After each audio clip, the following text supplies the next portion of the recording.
Object को move करना। अपने माउस पॉइंटर को ब्लू ब्लॉक पर लाएं और फिर ड्रैग करते हुए इसे प्रोग्रामिंग एरिया में ले आएं। अब आप ब्लू ब्लॉक पर एक मर्तबा क्लिक करें तो आपका कैरेक्टर एक स्टेप आगे की तरफ मूव कर जाएगा।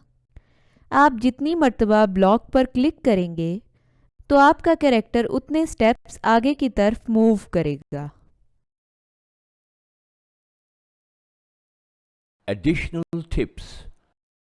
इसी तरीके से आप बाकी ब्लॉक्स को भी ड्रैग करके प्रोग्रामिंग एरिया में ला सकते हैं।